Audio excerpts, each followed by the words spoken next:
अस्सलाम वालेकुम। 9th class periodic table का हम स्टार्ट ले चुके हैं। पीरियोडिक टेबल से रिलेटेड हमने लॉन्ग फॉर्म क्या है, पीरियोडिक टेबल की ग्रुप्स, पीरियड्स, उनकी अरेंजमेंट और पीरियोडिक टेबल के अंदर जो ब्लॉक्स पाए जाते हैं वो सब डिटेल में हम पढ़ चुके हैं। अब हम देखेंगे जो पीरियोडिक टेबल बनाने का मकसद था वो यही था कि प्रॉपर्टीज़ अपने आप को रिपीट करें, प्रॉपर गैप्स के बाद प्रॉपर्टीज़ अपने आप को रिवाइज़ करेंगी तो फिर मतलब जैसे मैंने आपसे कहा था कि पहला जो एलिमेंट है उसके बाद जो 8 अगर एलिमेंट्स पूरे हो जाएं ग्रुप में पीरियड में तो उसके बाद जो 9th एलिमेंट आता है उसकी प्रॉपर्टीज़ जो अपने ऊपर मतलब एक ग्रुप की सारी केमिकल प्रॉपर्टीज़ सिमिलर थी तो 9th वाले की अपने ऊपर जो पाया जाने वाला एलिमेंट उससे मिलती जुलती प्रॉपर्टीज़ हैं। उसके बाद ये पूरी रो कंप्लीट होगी तो उसके बाद उससे अगला जो उसके नीचे एलिमेंट होगा उसकी फिर प्रॉपर्टीज़ रिपीट होंगी। इसको कहते हैं पीरियोडिसिटी। मीन वक्फों के साथ कोई प्रॉपर्टी अपने आप को दोहरा रही है, इसको कहते हैं पीरियोडिसिटी। तो पीरियोडिसिटी ऑफ प्रॉपर्टीज़ पढ़ने से पहले आज के लेक्चर में हम वो सब प्रॉपर्टीज़ को डिफ़ाइन करेंगे जो पीरियोडिक टेबल में अपने आप को रिपीट करती हैं और एक ट्रेंड के साथ एक प्रॉपर मतलब वे में इंक्रीज़ करती हैं या डिक्रीज़ करती हैं। ठीक है, इस पेज पे हम उनका ट्रेंड इंशाल्लाह नेक्स्ट देखेंगे, लेकिन आज के लेक्चर में हम जस्ट उनको डिफ़ाइन करेंगे कि वो कौन सी प्रॉपर्टीज़ हैं जो पीरियोडिसिटी शो करती हैं पीरियोडिक टेबल के अंदर। उनमें सबसे पहले आपके पास जो आती है वो है एटॉमिक रेडियस। तो क्लास रेडियस की टर्म जब भी आती है वो उसको आप मैथ्स में आप सबने पढ़ा होगा।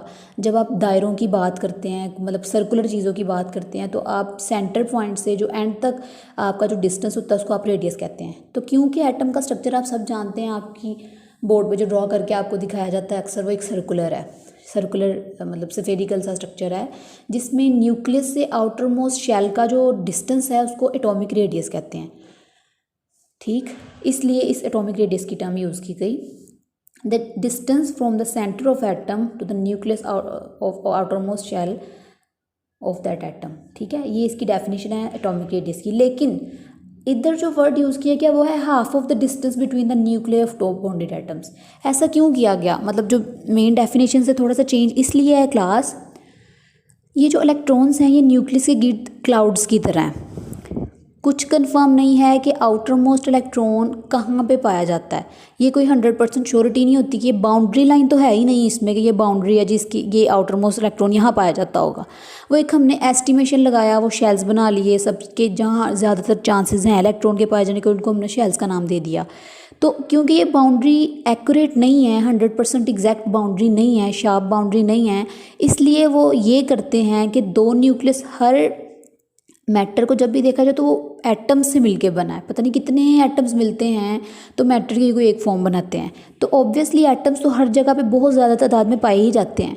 तो वो ये कर लेते हैं कि दो एटम्स जो करीब करीब पड़े हुए हैं उनके न्यूक्लियस के डिस्टेंस का हाफ कर लेते हैं। तो क्लास अगर अभी आप लोग ड्रॉ करके देखें, दो एटम्स को ड्रॉ करें, न्यूक्लियस के डिस्टेंस को हाफ करें तो वो दरअसल यही निकलता है एक न्यूक्लियस से आउटर मोस्ट इलेक्ट्रॉन का फासला ही। अभी आप करके देखें तो आपको ये चीज़ क्लियर हो जाएगी। इसलिए उसने डेफिनेशन में ये वाली बात लिखी है, half of the distance between the nuclear of the two bonded atoms is referred as the atomic radius of the atom. आगे एग्जांपल भी दी है उसने आपको। ठीक, नेक्स्ट हमारे पास है शील्डिंग इफेक्ट, शील्ड करना, छुपाना। ठीक, अब आप लोग अभी एटम का स्ट्रक्चर ड्रॉ करें सबसे पहले और आप देखें शेल्स जैसे जैसे बढ़ते जा रहे हैं न्यूक्लियस की आउटर मोस्ट इलेक्ट्रॉन के लिए अट्रैक्शन कम होती जा रही है। किन की वजह से?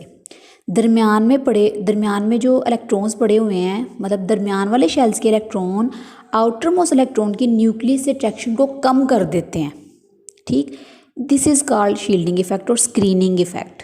ठीक हो गया, यानी कि आप ये समझे कि अगर आप एक जगह पे खड़े हैं, दरमियान में बहुत सारे लोग हैं, जो सबसे एंड पे इंसान खड़ा है वो आपको इतना प्रॉपर नज़र नहीं आ रहा है क्योंकि दरमियान वाले लोगों ने उस इंसान को शील्ड कर दिया है। ठीक है, इसी तरह दरमियान वाले शेल्स के इलेक्ट्रॉन्स ने आउटर मोस्ट इलेक्ट्रॉन को न्यूक्लियस से शील्ड कर दिया है। ठीक हो गया, जो एक्चुअल न्यूक्लियर पावर होती है जो इलेक्ट्रॉन्स फील करता है उसको कहते हैं इफेक्टिव न्यूक्लियर चार्ज, क्योंकि शील्डिंग इफेक्ट की वजह से वो कम हो जाता है। Effective nuclear charge shielding effect की वजह से कम हो जाता है। ठीक हो गया, फिर एक टर्म है इलेक्ट्रोनेगेटिविटी की। इलेक्ट्रोनेगेटिविटी का मतलब है इलेक्ट्रॉन्स को मतलब एक इलेक्ट्रॉन्स को अपनी तरफ जो खींचने की सलाहियत है ना उसको आप समझे कि इलेक्ट्रोनेगेटिविटी कहते हैं। इसकी जो आगे से फर्दर एक्सप्लेनेशन है फिल वक्त वो रिक्वायर्ड नहीं है। आप सिर्फ इतनी सी बात सीखें कि जिसका आउटर मोस्ट शेल में ऑक्टेट पूरा होने वाला था वो उतना ही इलेक्ट्रॉन ग्रीडी था, वो उतना इलेक्ट्रॉन को अपनी तरफ खींचने की सलाहियत रखता था। तो जो जितना इलेक्ट्रॉन्स को अपनी तरफ पुल करने की सलाहियत रखता है वो उतना ही इलेक्ट्रॉन नेगेटिव होता है एलिमेंट, और इस प्रॉपर्टी को इलेक्ट्रोनेगेटिविटी कहा जाता है। और लेफ़्ट टू राइट और टॉप टू बॉटम हम इसका ट्रेंड देखेंगे नेक्स्ट वीडियो में कि क्या है वो। आयनाइजेशन एनर्जी, आयनाइज होने के लिए, आयनाइज क्या है क्लास, आपने 2 टाइप्स के आयंस पढ़ चुके हैं। जो चार्ज स्पीशीज़ हैं वो पॉजिटिव भी हो सकती हैं और नेगेटिव भी हो सकती हैं, केटाइन और एनाइन, ये सब चीज़ें हम पढ़ चुके हैं पहले। तो किसी भी पॉजिटिव आयन कैसे बनता है, जिसके आउटर मोस्ट में इलेक्ट्रॉन ले लिया जाए वो पॉजिटिव आयन बन जाता है, और जिसमें एक्स्ट्रा होता है वो नेगेटिव आयन बन जाता है, ठीक है।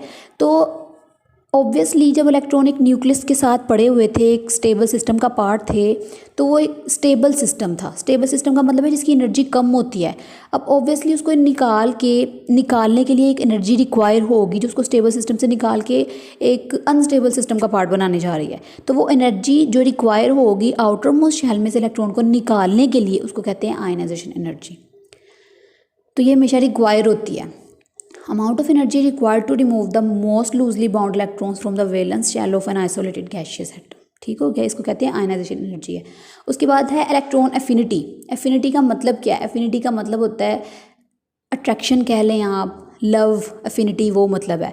इलेक्ट्रॉन एफिनिटी इलेक्ट्रॉन को ऐड करने के बाद, ठीक है, इलेक्ट्रॉन की एफिनिटी है मतलब इलेक्ट्रॉन को अपनी तरफ खींच रहे हैं, लेने के बाद वो जो एनर्जी रिलीज़ करेंगे उसको इलेक्ट्रॉन एफिनिटी कहते हैं। एक एलिमेंट न्यूट्रल पड़ा हुआ था, उसने एक इलेक्ट्रॉन को लिया, इलेक्ट्रॉन अब एक स्टेबल क्लास, इस यूनिवर्स में जो जितना स्टेबल है उसकी एनर्जी उतनी कम है। तो ऑब्वियसली एटम के अंदर जो इलेक्ट्रॉन्स पड़े हैं वो एक स्टेबल सिस्टम का पार्ट है। तो जो अनस्टेबल से स्टेबल की तरफ आ रहा है वो अपनी एक्सेस एनर्जी को रिलीज़ करके आ रहा है। तो इस दौरान जो एनर्जी रिलीज़ होती है उसको इलेक्ट्रॉन एफिनिटी कहते हैं। It is defined as the amount of energy released when an electron is added in the outermost shell of an isolated gaseous atom। तो ये वो 5 प्रॉपर्टीज़ थी जो पीरियोडिक टेबल में एक पीरियोडिसिटी के साथ अपने आप को रिपीट करती हैं और चेंज होती हैं ग्रुप्स में भी और पीरियड्स में भी। इनका चेंज अभी हमने नहीं पढ़ा, जस्ट आज हमने इनको देखा, इनकी डेफिनेशन क्या है। आपने इनकी डेफिनेशन को बहुत अच्छे तरीके से याद करना है along with the examples class. मैंने एग्जांपल्स मेंशन नहीं की, आप अपनी मर्जी से बहुत सारी एग्जांपल्स हैं, कोई सी भी 2 एग्जांपल्स को चूज़ कर सकते हैं, कोई सी भी एग्जांपल को रख सकते हैं। जैसे हर एक एग्जांपल आपको मिलेगी कि जैसे फ्लोरीन की इलेक्ट्रॉन एफिनिटी क्या है, आयनाइजेशन एनर्जी की बात करेगा तो सोडियम या मैग्नीशियम की बता देगा आयनाइजेशन एनर्जी क्या है। तो ऑब्वियसली अब ये भी देखना है आपने इलेक्ट्रॉन एफिनिटी और आयनाइजेशन एनर्जी में कि कोई भी एलिमेंट ये नहीं करता कि कोई भी अपने अंदर इलेक्ट्रॉन ऐड करवा रहा है और कोई भी रिलीज़ करवा रहा है, नहीं। जिसके पास इलेक्ट्रॉन लूज़ करने की सलाहियत ज़्यादा है वो मेटल्स हैं। इट मीन्स आयनाइजेशन एनर्जी जो है वो मेटल्स जो खुद ही अपनी इलेक्ट्रॉन को इजीली लूज़ कर रहे हैं उनकी आयनाइजेशन एनर्जी ज़्यादा नहीं होती, ठीक है ना। इलेक्ट्रॉन लूज़ करने की सलाहियत मेटल्स के पास है, तो ये बात मेटल्स के लिए हम करेंगे।